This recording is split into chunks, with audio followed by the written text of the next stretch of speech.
tema recorrente que muitas pessoas me perguntam: onde ficava localizado o Jardim do Éden?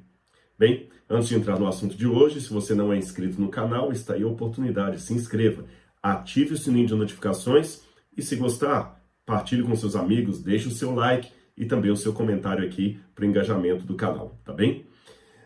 Vamos à Bíblia. Gênesis capítulo 2, versículos 8 em diante, começa a contar a história do Jardim do Éden, um paraíso especial preparado por Deus para colocar nele o casal humano que ele também havia acabado de criar. E assim diz a Bíblia Sagrada, Gênesis 2, verso 8 em diante. E o Senhor plantou um jardim no Éden, na direção do Oriente, e pôs o homem que havia formado nele. Do solo o Senhor fez brotar todo tipo de árvores agradáveis à vista e boas para o alimento, e também a árvore da vida no meio do jardim, e a árvore do conhecimento do bem e do mal. E um rio saía do Éden para regar o jardim, e de lá se dividia, repartindo-se em 4 braços. O nome do primeiro rio é Pison, que rodeia a terra de Havilá, onde há ouro. O ouro dessa terra é bom. Também se encontram ali o bidélio e a pedra de ônix. O nome do segundo rio é Gihon, ou Gion, como dizem em português, é o que rodeia a terra de Cush. O nome do terceiro rio é Tigre, é o rio que corre pelo leste da Síria. E o quarto rio é o Eufrates. O Senhor Deus tomou o homem e o colocou no jardim do Éden para o cultivar e o guardar. E onde ficava esse jardim? Bom, eu me lembro de uma vez que um idoso pastor falou comigo que ele teve o privilégio de ir o mais próximo que ele poderia do Jardim do Éden. Ele se referiu a uma experiência que ele teve quando visitou o Iraque e ali esteve no rio Eufrates, bem lá perto, lá embaixo, quase próximo ao Golfo Pérsico. Eu ainda não tive o privilégio de conhecer o Iraque. Da lista dos países bíblicos ou de histórias bíblicas que eu ainda preciso conhecer, o Iraque está lá. O Iraque e a Síria, lugares onde eu não pude entrar até hoje por causa, infelizmente, da guerra. Mas um dia, a menos que Cristo volte antes, eu espero poder conhecer esses 2 países, o Iraque e a Síria. E nesses países você tem, de fato, os 2 rios com nomes que são idênticos aos mencionados aqui na Bíblia, o rio Tigre e o rio Eufrates. Juntos, essa parte que vem desde os Montes Zagros, lá no Irã, até passando aqui embaixo, assim, formando uma lua crescente, é o lugar chamado Crescente Fértil, ou Mesopotâmia. Aliás, o nome Mesopotâmia vem justamente da junção de 2 palavras gregas. Meso, que significa intermediário, no meio de, e potamos, que significa rio, tá certo? Então, entre terra, entre rios, Mesopotâmia, entre os rios. E os rios seriam, obviamente, o Tigre e o Eufrates. Várias perguntas sobem à nossa mente aqui. Será que esse pastor que disse ter ido mais próximo do rio Eufrates estaria correto?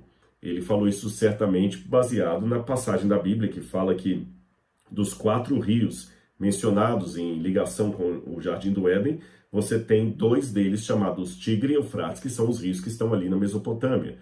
Aliás, muitos aldeães ou cidadãos daquela terra falam, realmente aqui ficava o Jardim do Éden. Será isso verdade?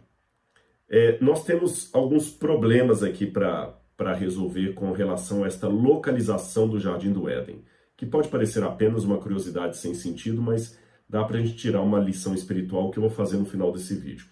O primeiro problema é que quando você vê a descrição aqui, ela parece uma descrição geográfica bem atual.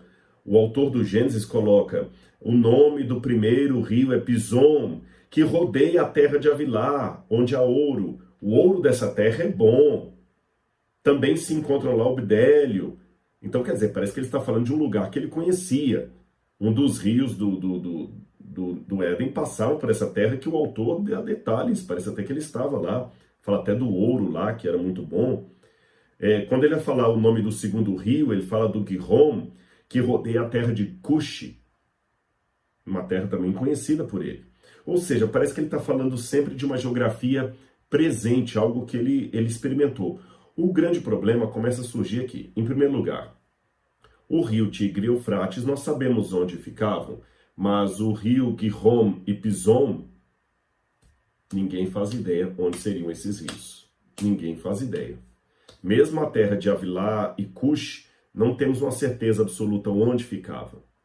Na verdade, no Antigo Oriente Médio, não há nenhum rio que se divida em 4 braços, conforme a descrição aqui. E embora, se você for fazer um desenho ali do Golfo Pérsico, você de fato tem o Tigre e Eufrates nascendo aparentemente de um mesmo rio, mas ele não se divide em outros 2 braços. Quais seriam esses outros 2 braços aqui? Um outro problema que nós temos em destacar esses rios aqui é que a Bíblia também fala, depois desse episódio aqui da queda do ser humano, a partir do capítulo 7, ela fala de um dilúvio que Deus mandou e que destruiu toda a terra, exceto a família de Noé, que estava na arca protegida por Deus. O resto da terra foi inundado. Então imagina, se o dilúvio de fato foi um evento universal, não ficou nada da geografia pré-diluviana que a gente possa tomar por referência. Então nenhum rio pré-diluviano subsistiria para contar a história, porque a terra seria toda inundada, destruída. E mesmo aqueles que acreditam, eu não faço parte desse grupo, que o dilúvio foi apenas localizado, eles também hão de admitir que ele foi localizado, mas ele destruiu uma área ali. Como é que um rio pré-diluviano sobreviveria depois do dilúvio? Não faz sentido isso aí. Os rios mudam de curso. Fora o fato, como eu já falei, que não existe geograficamente nenhum rio que dá 4 braços ali na região do Oriente Médio, exatamente 4 braços, e o Tigre e o Eufrates que temos hoje são 2 braços. Onde é que estão o Gihon e o Pison? Nós temos outro problema aqui, que quando você vai ler aqui o verso 14, fala assim: o nome do terceiro rio é Tigre, é o que corre pelo leste da Assíria. Ora, veja bem, de fato esse aqui no hebraico não fala a palavra tigre, mas os comentaristas e hebraístas estão de comum acordo que se refere ao rio Tigre. Isso aqui não há dúvida na academia. O problema é que o rio Tigre atualmente, ou pelo menos no tempo da antiguidade, ele não passava ao lado da Assíria, mas dentro dela. E aqui diz, o rio Tigre que corre pelo leste da Assíria. No original hebraico está o rio Tigre que corre em frente à Assíria. É porque sempre que eles iam descrever o Oriente, eles descreviam na perspectiva de algo que está de frente de. Então o que o texto bíblico está querendo dizer é o seguinte, que o rio Tigre passava aqui e que ele estava justamente em frente da Assíria, ou pelo leste da Assíria. Então dá a entender que aqui estaria, nessa bolinha, a Assíria, tá vendo? E ao leste dela estaria o rio Tigre, ou seja, defronte dela. O problema é que o rio Tigre não está defronte da Assíria. Ele está passando pelo meio da Assíria. Alguns especialistas antigos, como Seis, diziam que, na verdade, o texto estava falando de Ashur, a capital da Assíria. E Ashur, de fato, ficaria aqui e o rio passaria diante dela. Mas a palavra Ashur, a capital da Assíria, não é usada em nenhum outro momento na Bíblia. Todas as vezes que a Bíblia fala da Assíria, fala do país. Então nós temos aqui uma imprecisão geográfica. Uma imprecisão geográfica. O rio Tigre não passa a leste da Assíria. Então é muito complicado isso aqui. Ele não passa em frente para o ocidente. Aliás, tem um outro problema também. Quando eu pego a capital, Ashur, o rio está no ocidente dela e não ao oriente.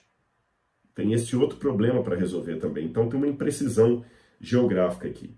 Bom, tentativas houve as mais diferentes de tentar localizar o Éden, tentar corrigir essas discrepâncias históricas aqui. A terra de Cush, para muitos, seria a Etiópia. A terra de Avilá, a terra do ouro. Alguns pensam que a palavra Avilá significa terra de areia, mais ou menos. Alguns pensam que a terra de Avilá seria no sul da Arábia, porque realmente o que você tem ali é um deserto, é uma terra de areia. Então, no sul da Arábia que ficaria a terra de Avilá. Aí alguns, com base nisso, até acreditam que, quando a Bíblia fala, eu vou tentar mostrar um mapa para vocês aqui, que o rio Pison seria provavelmente esse rio aqui, Oxus, que também é chamado de Moram Edem, que é um rio que fica ao norte, a Mudaria, melhor dizendo. O nome dele seria a Mudaria, que ficaria onde hoje seria o Irã, seria a Pérsia. Então o rio ficaria aqui. O Tigre e Eufrates estariam aqui no meio, e o outro rio que se perdeu seria o rio Nilo. Uma referência ao rio Nilo, ao rio persa, o rio de Amudaria, e o Tigre Eufrates aqui. O grande problema com essa descrição é porque isso aqui não tem nada a ver com um rio que se divide em 4 braços. Outros tentaram dizer que o quarto rio não seria esse rio persa, mas seria o rio Ganges, que está lá na Índia. Então, toda essa região aqui seria a região do Éden. Também é complicado de entender assim. Não parece fazer muito sentido, porque o Ganges, ou mesmo a Mudaria, se você quiser, estão muito distantes aqui do Nilo, aqui no Egito, para falar que são rios que vêm de um mesmo braço, não coincidem com o que a Bíblia falou. Como é que a gente pode resolver esse problema, Rodrigo? Onde estaria o Jardim do Éden? Eu já vi várias colocações. A mais clássica acredita que o Jardim do Éden seria ali no Golfo Pérsico, porque dali que sai o braço que vai dividir entre Rio Tigre e Eufrates. Outros pensam que seria no Bahrein. Outros acham que seria na região de Barça. Outros acham que o Éden ficava na Turquia. Outros acham que é no Irã. Alguns acham que seria na Pérsia. E alguns que acham que o Éden seria na Etiópia. E há quem acredite que o Jardim do Éden ficaria em Jerusalém, onde hoje é Jerusalém. Por que em Jerusalém? Bom, quando você vai para Ezequiel, capítulo 28, versículos 12 a 15, você tem uma passagem curiosa. Ezequiel, capítulo 28, versículos 12 a 15. Eu vou ler na Bíblia para você. Lá fala, novamente, do Jardim do Éden. E diz assim, fala assim, filho do homem, profetiza contra o rei de Tiro, que é uma figura até do diabo, e diz-lhe, assim diz o Senhor, você era o modelo da perfeição, cheio de sabedoria, cheio de formosura, você estava no Éden, jardim de Deus, e se cobria de todas as pedras preciosas, sárdio, topázio, diamante, berilo, ônix, jaspe, curbúnculo, safira, esmeralda. Então fala que ele estava ali no jardim de Deus. E aqui também fala do rio que passa no lugar onde tem o bidélio e a pedra de ônix. Parece que está falando do jardim do Éden. E continua dizendo, você era o querubim da guarda e foi ungido e eu estabeleci. E você permanecia no santo monte de Deus. E andava no meio das pedras brilhantes.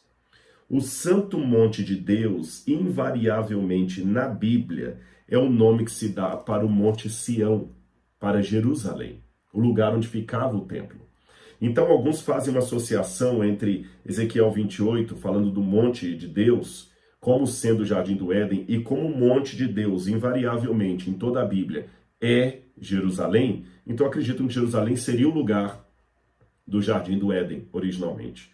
Você sabe que tem até uma possibilidade teológica, isso não é dito explicitamente na Bíblia, porém, alguns teólogos acreditam que provavelmente, quando o dilúvio cobriu a terra, para que o Jardim do Éden não fosse submerso pelas águas do dilúvio, que era uma maldição, o Jardim do Éden foi levado por Deus para o céu. É lógico, a Bíblia não diz isto.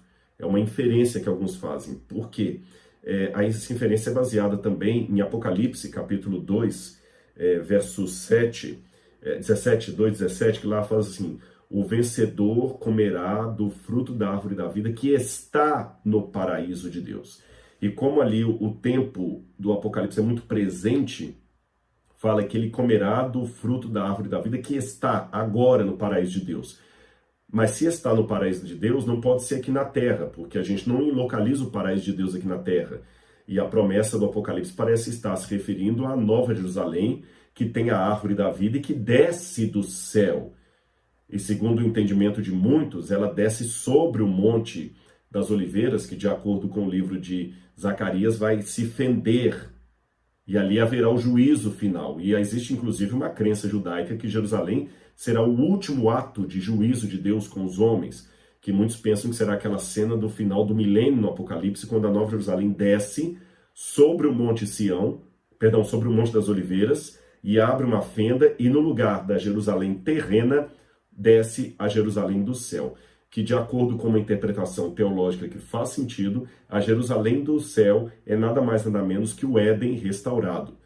Então é a partir dessas inferências que alguns deduzem que o Éden não foi de certa forma abandonado por Deus, tanto é que ele deixou querubins ali protegendo a árvore da vida, mas Deus também não o destruiu no dilúvio, porque se Deus tivesse destruído o Éden no dilúvio, não faria sentido João fazer referência à promessa de Deus que o vencedor comerá do fruto da árvore da vida que está no paraíso de Deus. Então por isso deduz-se que o paraíso não foi destruído. Se ele não foi destruído e ele não está na terra, então Deus o transportou para o céu. Mas isso, como eu disse, não está explicitamente na Bíblia, é uma inferência que muitos fazem. Seja como for, Rodrigo, onde ficava o Éden? Alguns teólogos liberais, como Robert Alter, falam o seguinte: é bobagem procurar o jardim do Éden, porque essa primeira parte aqui do Gênesis é proto-história, isso aqui é novela. Gênesis 1 a 11 é bem diferente do estilo literário de Gênesis 12 e em diante, que fala dos patriarcas. Ali parece histórico, o anterior parece mitológico. Porém, isso não é um consenso, não. Há hebraístas sérios, como Ephraim Spicer, que diz que não, que o prefácio do Gênesis é histórico. E ali é o prefácio da história que virá depois do capítulo 12. E até a forma como descreve aqui o Bidélio e tudo, então alguns pensam que existe alguma historicidade, sim, no Gênesis. Mas se houve essa historicidade, o dilúvio cobriu a terra, por que eu posso dizer que esses rios aí é onde estaria localizado o Jardim do Éden? No Talmud, você fala do Éden do alto e do Éden de baixo, que aparentemente os dois se encontram quando, pela hipótese que eu levantei, o Éden daqui foi levado para as alturas por Deus. Bom, como é que eu interpreto isso aqui? Eu, aparentemente, irmãos, não creio que o rio Tigre e Eufrates de hoje correspondem ao Tigre e Eufrates mencionado aqui no livro do Gênesis. Por que razão? O dilúvio foi um evento tão catastrófico que, se ele foi verdadeiro como a Bíblia apresenta, ele não pode ter sido uma inundação. Porque Deus promete a Noé, o pacto noético, que ele não mandaria outro dilúvio sobre a terra. E inundação tem uma atrás da outra acontecendo na história. Se o dilúvio, então, for uma inundação localizada, Deus quebrou a promessa, porque ele mandou várias outras inundações e ele falou que não mandaria mais um dilúvio sobre a terra. Outra questão, Jesus promete que a volta dele será como o dilúvio. Aliás, até o apóstolo Pedro fala, assim como Deus destruiu aquela humanidade pelo dilúvio, destruirá agora novamente pelo fogo. Então a comparação, o paralelo que tanto Pedro quanto Jesus fazem do fim dos tempos e do dilúvio, mostra uma universalidade, porque o fim dos tempos, o juízo final, a volta de Jesus, é um evento de característica global, universal. Então o dilúvio também tem de ter sido um elemento global, universal. E quando você vê pela geologia, mesmo a geologia evolucionista, ela admite que a Terra passou por catástrofe, ou catástrofes no passado, que dizimaram todo o planeta. Por exemplo, pergunte para um evolucionista como é que os dinossauros desapareceram. Ele vai falar que provavelmente foi um astroblema, um meteoro que caiu do céu, ali mais ou menos onde hoje é o Golfo Pérsico, e causou aquele cataclismo que sepultou animais, paquidermes, destruiu os dinossauros.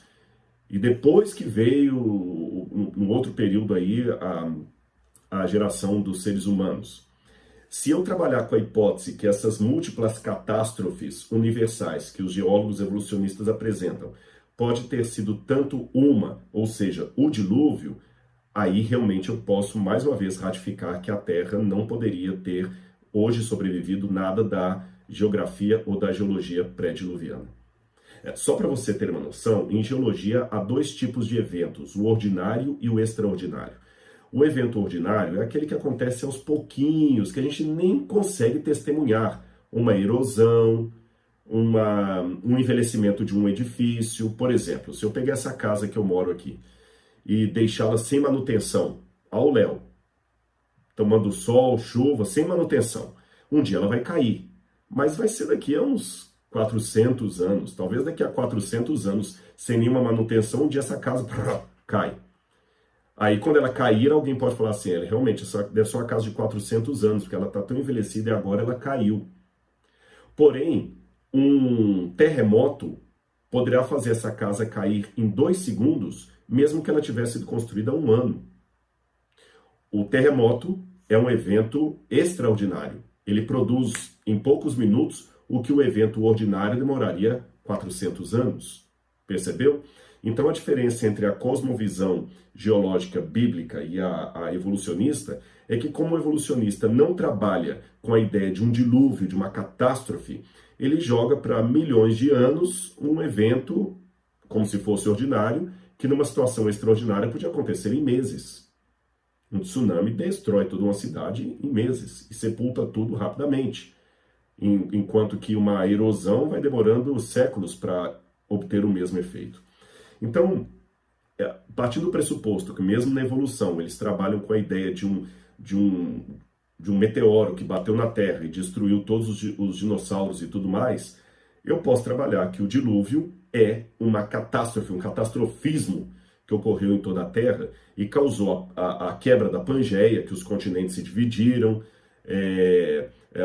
provocou tsunamis que provocaram alagamentos terríveis e também fissuras nas pedras, coisas como o Grand Canyon podem ter sido formados numa catástrofe assim e outras coisas parecidas. Então não sobraria nada pré-diluviano para eu dizer, é o mesmo rio que estava lá saindo do Éden. Esse é um primeiro ponto. Eu tenho uma outra explicação. Para mim, quando você vai, por exemplo, aqui no Brasil, no Rio de Janeiro, tem uma cidade chamada Nova Friburgo. A TV Novo Tempo ficava lá. Por que Nova Friburgo? Porque os que moraram ali no início eram descendentes daqueles que vieram da Alemanha, onde tem a cidade de Freiburg. Então lá tem a cidade de Freiburg, eles aportuguesaram para Friburgo e criaram Nova Friburgo. Percebeu? Porque tem uma cidade lá. Da mesma maneira, os judeus que foram para os Estados Unidos, tinha uma cidade de York, na Europa, eles fundaram uma cidade chamada Nova York. Nova York. Você tem então Nova Friburgo. Você tem, sei lá, são várias cidades que eu poderia dar um exemplo. Nova Venécia, por causa de Veneza, da Itália. Então tem um monte, Nova Odessa, por causa da cidade de Odessa. Então, como assim as pessoas acabam rebatizando assentamentos atuais com o nome de um assentamento antigo que tem a ver com os seus ancestrais, eu posso entender que aqueles primeiros habitantes da Mesopotâmia, cônscios da tradição dos seus ancestrais, que vieram de Noé, rebatizaram o nome daqueles 2 rios ali, Tigre e Eufrates, com o nome que os seus ancestrais contavam dos rios que saíam do antigo Éden. Porque a ideia do Éden é encontradiça em muitos tabletes cuneiformes da primeira literatura produzida pela humanidade ali na Mesopotâmia.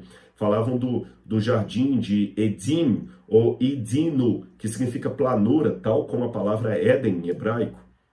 E a história é muito parecida com a Bíblia. Fala de um jardim que tinha um casal que perdeu a salvação, de um dilúvio.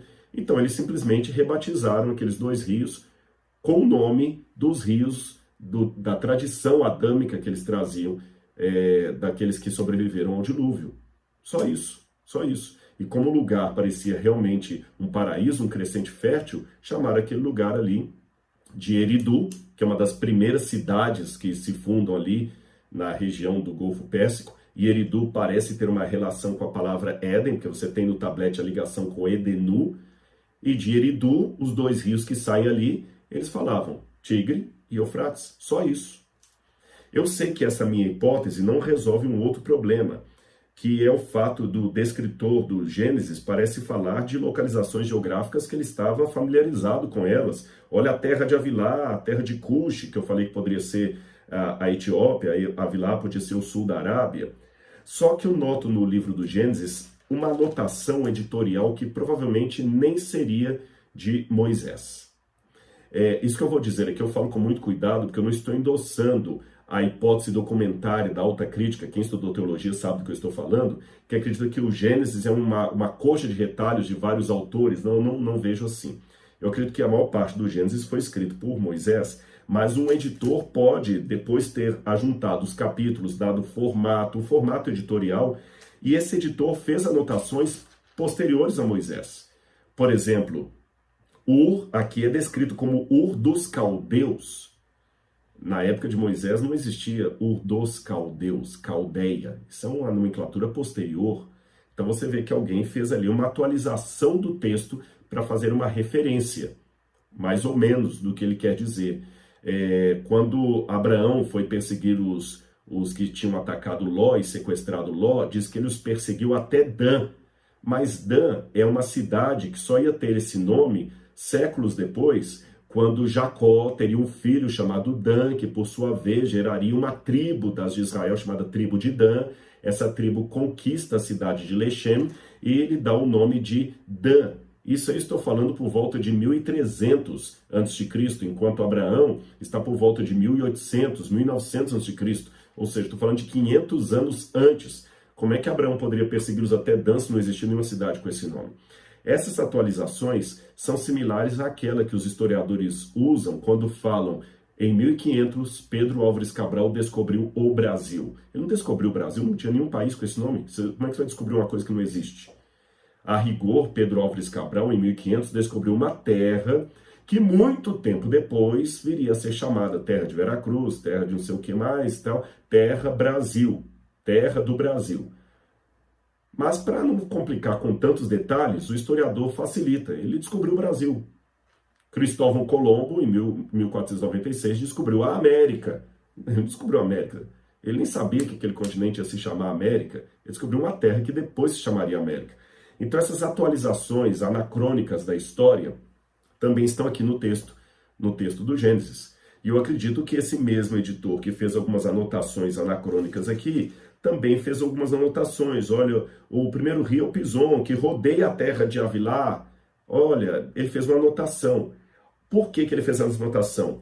Dando mais ou menos as coordenadas geográficas, a partir de onde eles imaginavam que poderia ser a região do Éden, na banda do Oriente. Porque é importante notar também que Éden é o nome de uma região. Uma região. E o Senhor plantou um jardim no Éden.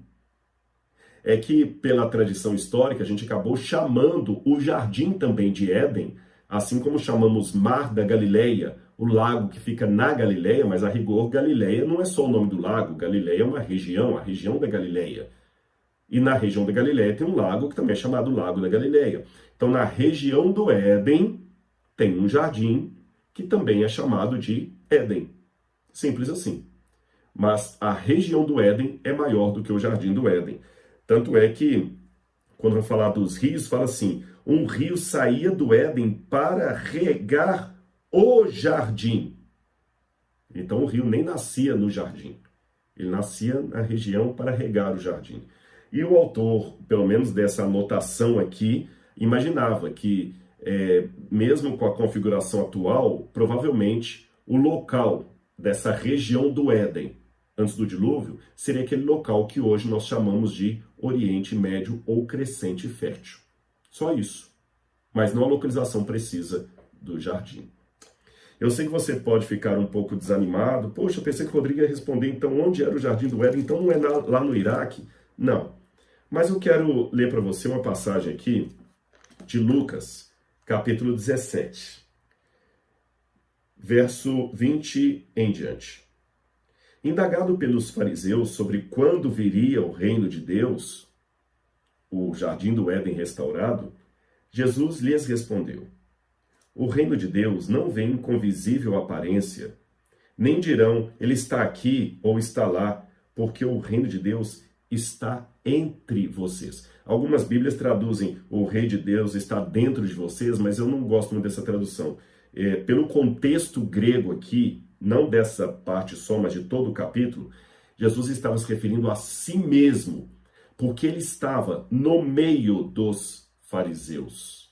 Tá certo? No meio dos fariseus. O reino de Deus está aqui. Ele não vem mais com visível aparência por causa do pecado. Veja o que aconteceu. Depois do pecado, Deus apareceu para o povo de Israel na montanha do do Sinai. E Deus falou com Moisés: Moisés, faça um santuário ali no meio para que eu possa habitar no meio do povo. O que significa isso? O Éden era o santuário onde Deus habitava no meio do seu povo. Agora que esse santuário não estava mais aqui, Deus fez um santuário provisório onde ele habitaria no meio do povo. Esse santuário depois virou um templo na cidade de Jerusalém, onde Deus habitaria no meio do seu povo. Talvez por isso que muitos judeus entenderam Jerusalém como sendo o Éden espiritual. Mas esse templo foi 2 vezes destruído. E Jesus esteve aqui como sendo o santuário de Deus no meio do povo. Mas Jesus foi embora. Mas ele deixou o Espírito. E no Evangelho de João ele fala: se alguém me amar, guardará minha palavra. E eu e meu Pai viremos para ele, faremos nele morada. E quando ele fala do Espírito Santo Consolador, no mesmo Evangelho, ele fala: o Espírito já está convosco, mas estará em vós. Ou seja, através do Espírito Santo, Cristo habita em mim. E quando ele voltar nas nuvens do céu com poder e grande glória e com a nova Jerusalém depois do milênio, nós estaremos de novo no jardim do Éden. Mas o que faz do Éden um paraíso? Não é a árvore do conhecimento do bem e do mal, principalmente não é mesmo esta. Não é a árvore que tem o fruto da vida eterna. Não é o rio da água da vida.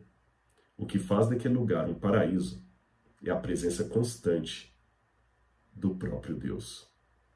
E é por isso que o Apocalipse, ao encerrar as suas palavras, fala sobre a Nova Jerusalém, que ali nós vamos ter o rio da água da vida, a árvore produzindo frutos para a saúde dos povos, e todos viveremos para sempre.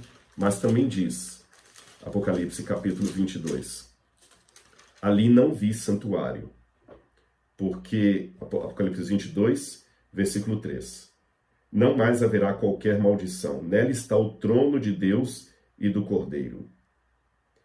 Os seus servos contemplarão a sua face, e na sua testa terão gravados o nome dele. Ou seja, e também no capítulo 21, verso 22, não vi ali nenhum santuário, porque o seu santuário é o Senhor Deus poderoso e o Cordeiro. Quer saber onde hoje, antes que a Nova Jerusalém volte, está o Jardim do Éden? Depois dessa mensagem aqui, desse vídeo, olhe no espelho. Porque se você entregou sua vida a Jesus e Ele está morando em seu coração, você passa a ser o Jardim do Éden nessa terra. Então o Jardim do Éden não está lá no Iraque, entre o rio Tigre e o Eufrates. Ele está aqui agora, olhando para mim, você. Você é o jardim, é o paraíso de Deus. Provisório, é verdade, até que o paraíso definitivo venha com Cristo nas nuvens e possamos para sempre viver com o nosso Senhor no Éden restaurado. Não é uma boa? Um abraço e até o nosso próximo encontro.